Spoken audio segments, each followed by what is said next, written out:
Shalom. Jonjo banta gerina. Bapak Ibu yang terkasih dalam nama Tuhan kita Yesus Kristus, firman Tuhan kita hari ini terambil daripada Roma 8 ayat 8 sampai dengan 11. Roma 8 ayat 8 sampai 11. Demikianlah firman Tuhan. Marilah kita mengikuti dalam hati kita masing-masing. Judulnya hidup oleh roh. Mereka yang hidup dalam daging tidak mungkin berkenan kepada Allah. Tetapi kamu tidak hidup di dalam daging, melainkan dalam roh. Jika memang roh Allah diam di dalam kamu. Tetapi jika orang tidak memiliki roh Kristus, ia bukan milik Kristus. Tetapi jika Kristus ada di dalam kamu, maka tubuh memang mati karena dosa, tetapi roh adalah kehidupan oleh karena kebenaran. Dan jika roh Dia yang telah membangkitkan Yesus dari antara orang mati diam di dalam kamu, maka Ia yang telah membangkitkan Kristus dari antara orang mati akan menghidupkan tubuhmu juga yang fana itu oleh rohnya yang diam di dalam kamu. Demikianlah firman Tuhan kita. Bapak Ibu yang terkasih dalam nama Tuhan kita Yesus Kristus, hari ini kita masuk dalam Minggu Pentakosta, Pantiteuk, artinya Holy Spirit, yaitu tercurahnya roh Tuhan bagi jemaat Tuhan. Peristiwa ini pertama sekali terjadi, yaitu dalam Kisah Para Rasul dijelaskan di sana. Bagaimana murid-murid Yesus setelah 10 hari Yesus naik ke surga, lalu Yesus berjanji akan mengirimkan satu penolong yang lain. Yohanes berkata, lebih baik aku pergi supaya ada satu orang penolong menyertai kamu. Dan kita selaku Kristen percaya seperti iman rasuli kita, percaya kepada Allah Bapa, Allah Yesus Kristus, dan Allah Roh Kudus. Hari ini kita akan melihat bagaimana peran daripada Roh Kudus yang adalah Allah itu yang harus kita maknai dan kita percayai dalam iman kekristenan kita. Roh Kudus dicurahkan Tuhan membawa dampak besar bagi dunia. Saya mau flashback ke belakang sebentar. Dikatakan apa? Sewaktu Yesus bersama dengan murid-murid tidak tetap memiliki keberanian tentang siapa itu Yesus. Waktu Yesus masih ada dan murid-murid menyaksikan bagaimana perbuatan Yesus yang ajaib dan dahsyat. Tetapi lihat, murid-murid pada waktu Yesus sudah mati, murid-murid tetap juga tidak percaya 100% kepada Yesus. Apa yang menyebabkan itu? Boleh kita lihat buktinya. Thomas, yang walaupun Yesus sudah katakan dia anak manusia akan disalibkan, bangkit dan hidup kembali, tetapi lihat, sewaktu Yesus mengalami itu, Thomas masih tidak percaya. Padahal dia sudah percaya, dia mengikuti Yesus. Petrus juga waktu belum dicurahkan Roh Kudus, waktu zaman Yesus setelah mati lalu memperlihatkan diri, Petrus juga akhirnya dia kembali lagi ke pekerjaannya semula, yaitu nelayan. Padahal perintah Yesus kepada Petrus itu dia akan dijadikan batu cendi. Semua yang kau ikat di dunia akan terikat di surga. Semua yang kau ikat, yang kau lepaskan di dunia akan terlepaskan di surga. Kunci keren. Lihat. Tetapi waktu itu, sebelum Roh Kudus dicurahkan, Petrus masih dia hidup kembali sama seperti biasa, yaitu dia tetap menjadi seorang nelayan. Begitu juga murid-murid yang lain. Mereka tidak ada yang setia. Tetapi kita lihat, setelah Roh Tuhan turun, lalu mereka seperti Roh Tuhan itu seperti lidah-lidah api dikatakan di atas kepala mereka. Mereka berbicara dalam bahasa yang tidak mereka kenal pada waktu itu.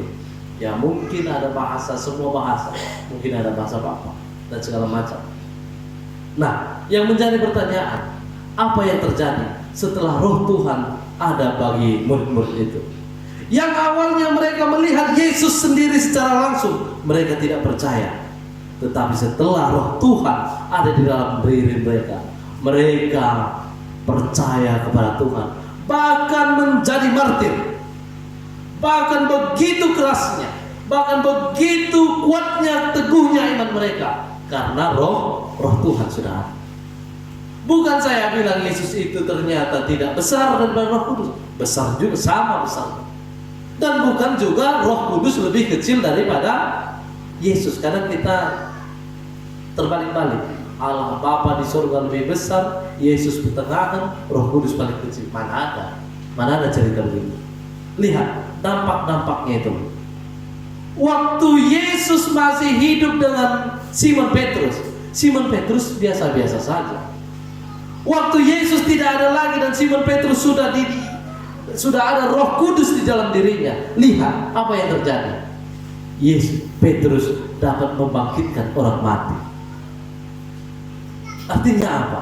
Ada satu gerakan yang baru, ada kekuatan power yang baru, dinamit yang baru yang dimiliki oleh orang-orang yang hidup di dalam Roh. Dan itulah yang ditawarkan pada hari ini bagi kita orang percaya.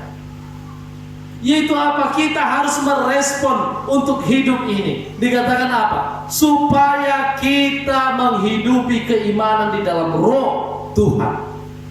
Itu mutlak bagi orang Kristen.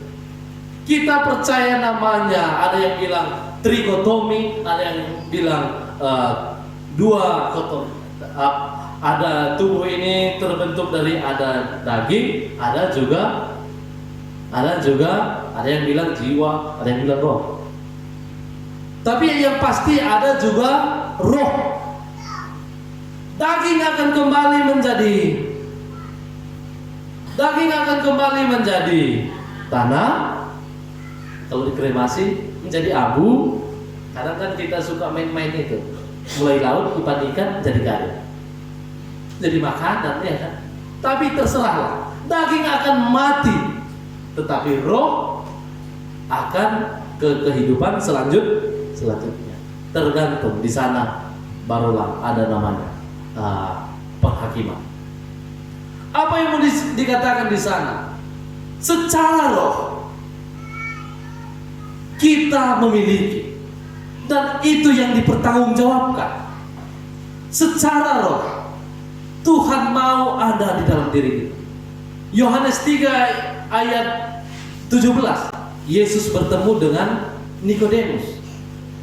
Nikodemus itu adalah seorang imam. Dia berkata kepada Yesus, Tuhan, bakunengo carana asa boi kutanai kami Tuhan ini. Kudokkan mau bamo, kena engkau harus dilahirkan kembali. Lalu Nikodemus mendoakan kali, ada mungkin nenge aku dilahirkan kembali di kurungan simbanik. Maksudnya itu bahasa Papa. Saya tidak mungkin lagi masuk ke dalam perut ibu. Tapi yang mau dibilang Yesus dilahirkan kembali yaitu dia harus menerima roh. Daging melahirkan daging, roh melahirkan roh. Kalau kita percaya manusia ini ada rohnya, maka kita percaya bahwa roh itu akan dipertanggungjawabkan. Di mana roh kita setelah mati? Yaitu nanti ceritanya. Karena gue saya percaya deh pasti masih tayangan roh kita kalau bisa mati. Ya kan? Gue penganut aja. Kudu kena bagi tersinggung deh. Ya, mencuci piring deh ya. Teng.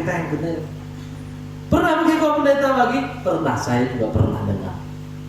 Ya, nanti kalau mau kita berbicara tentang itu, roh kayak jumpai kayak bisa dasar. Kalau kedua langsung bagian kadang nahan tersinggung si depan, karena si depan masih percaya empung naso bagian dari ikuti deh ya. Kan? Jadi nggak mungkin saya cerita di sini. Tetapi yang mau saya katakan adalah roh Tuhan itu harus ada di dalam roh manusia. supaya manusia itu bisa berjalan dengan kehendak Tuhan. Kalau tidak, maka manusia itu hanya mengikuti daging. Hidup ini saya dengan jelas kadang ini sini bahwa saat kita harus pilih salah satu, yaitu kalau kita mengikuti keinginan daging, supaya bagaimana kenikmatan di dunia ini saja yang kita pikirkan, maka roh kita akan semakin melemah. Itu pilihan dikasih Tuhan. Hidupkan keadaan di sini. Mereka yang hidup di dalam daging tidak mungkin berkenan kepada Allah. Allah itu adalah roh. Kalau kau mau, Yohanes 4, kalau kau mau memuji Tuhan, kau pastikan menyembahnya dalam roh dan kebenaran, bukan dalam kedagingan. Jadi kalau mau puji Tuhan dalam roh dan kebenaran. Saya tidak berbicara tentang bahasa roh dan segala macam. Itu juga PR selanjutnya jika ada yang berkenan. Tetapi yang mau saya sampaikan adalah hidup orang itu harus benar. Bagaimana caranya benar? Bukan karena perbuatan, tetapi benar karena ada pembenaran Tuhan ada di dalam roh seseorang. Maka ia akan dapat berkata, ya Aba, ya Bapa. Roh itu akan mengajarkan kepada kita bahwa Bapa di surga itu adalah Bapa kita. Yesus itu adalah Tuhan kita. Roh itu akan juga adalah Tuhan kita. Seberapa besar pengaruh roh ini bagi kita? Coba pertua, Roh Kudus itu begini. Dia yang dapat membuat kita tahu dan percaya kepada Bapa di surga. Siapa rupanya kita di sini yang hidup sejaman dengan Yesus 2000 tahun yang lalu? Lot masih umurnya kira-kira 2.500 tahun. Lalu kan? Lalu dari mana kita dapat percaya kepada Yesus itu Tuhan? Melalui Alkitab. Ay surat-surat hadirnya. Ay belum surat nolanahan kudokin Yesus si gantung moa-moa. Kalian percaya? Bukan disalib? Moa yang pakai tali bagi. Kalian percaya? Kan tidak kan? Irakut ya. Itu kan kepercayaan daripada siapa? Saksi Yehova bahwa Yesus itu bukan disalib, dia digantung, diikat. Lalu kita percaya. Tapi kenapa kita tidak percaya? Karena ada peran roh Tuhan. Roh Tuhanlah yang memberitahu bagi kita bahwa itu adalah bukan pekerjaan seperti Yesus. Karena kita tidak hidup sejaman dengan Yesus. Yesus itu 2000 tahun yang lalu. Kita tidak sejaman dengan Adam dan Hawa. Dari mana kita tahu penciptaan langit dan bumi ini? Mana dulu diciptakan Tuhan? Kita tidak tahu. Dari mana kita tahu? Hanya dari roh Tuhan. Kalau enggak, siapa rupanya percaya? Tidak mungkin kita percaya. Jadi pertua, itulah fungsi peran dari roh Tuhan bagi kita. Bagi seseorang manusia, kalau dia tidak dihidupi oleh roh Tuhan, maka kehidupannya tidak berkenan, dia tidak benar. Kalau kau puji Tuhan, kau harus hidup dalam roh dan kebenaran. Apa yang membenarkan? Yaitu roh Tuhan. Saya buka YouTube, sekalian promosi YouTube Pendeta Sakti, ya kan? Sakti Pada. Dia membuat ilustrasi yang wah keren juga. Ilustrasi ini bagus Nina, bahwa diceritakan ada Nina di dalam Amazon, yaitu di daerah Aceh Singkil, ya kan? Di sana itu masih ya hutannya masih sangat lebat lah. Didoakan kali ilustrasi ini bahwa ada seekor singa ini sedang mengincar makanannya, yaitu kijang. Lalu apa lagi? Ada seekor ular mengincar tikus. Ada seekor burung mengincar ikan, ya kan? Begitulah.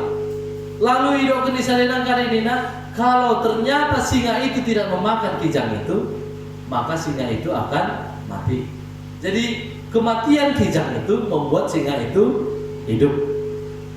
Kematian DKI memainkan pidongeng gelo. Aku kan dari bahasa penelitian. Ikan itu membuat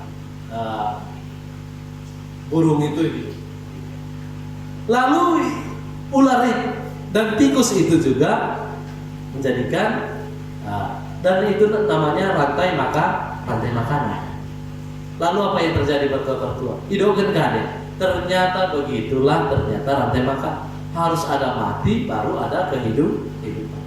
Lalu ditariknya kepada jamitan kita bagi tarik. Idogen kade isi, idogen bagi mango kepeken dekat hidup kita enak. Yaitu kalau kita menghidupkan daging kita, maka roh kita akan mati. Tapi kalau kita mematikan daging dalam artian keinginan daging dan meningkatkan kehidupan roh, maka roh itu yang akan hidup. Ibaratnya wah, keren juga. Jadi bagimu pertua-pertua ternyata ibagasan kita Kristenan. Makanya kita dalam budaya Kristen, liturgi kita Kristen, pak GKPBD mengangkat ini menjadi sampai 2 kali pertemuan ibagasan ibadah. Arien Pentakosta Perjolo dengan Pentakosta kedua si Ari Remben. Kenapa? Karena memang kita sangat mengagungkan roh Tuhan itu. Ulang Natal besar tanggal 1 Desember, so tanggal 31 Desember Natal terus. Tetapi roh Tuhan kadang kita tidak hidup. Tetapi itulah roh Tuhan juga adalah Allah itu sendiri. 1 minggu ke depan kita sudah berbicara tentang Trinitatis, tentang Tritunggal. Disitulah kita akan kupas semua. Pastikan kau berbeda. Amin. Biar makin kuat juga apa kita. 3 di dalam 1, 1 di dalam 3. Ada ya, boy 3 in 1. Menyuci kan ya. Wangi. Daya boy kan. Lalu Tuhan kita boy. Nanti kita bahas. Jadi yang mau saya sampaikan adalah Allah Bapa, Yesus dan Roh Kudus itu adalah setara. Dan pekerjaan Roh Kudus sampai sekarang ini ialah pekerjaan untuk bagaimana mempermuliakan Allah di surga. Kalau sampai sekarang ini tidak ada Roh Kudus sudah ditarik, maka kita mungkin semuanya ini tidak tahu lagi tentang apa itu Yesus Kristus. Jadi berbahagialah. Jadi imo ibagasan Pentakosta kita sudah lain. Asa si hormati, si hidupilah. Bagi jamitanta nats kita mingguan hidup oleh roh. Orang percaya harus hidup oleh roh. Perbuatan roh. Galatia 5 menurut 9 buah-buah roh. Hidupilah itu. Jadi emo pertua-pertua ibagasan ketiket. Nilai yang dapat menjadi renungan bagi kita supaya kita menjadi kuat di dalam kepercayaan kita. Amin kata Tuhan kita. Mari kita berdoa.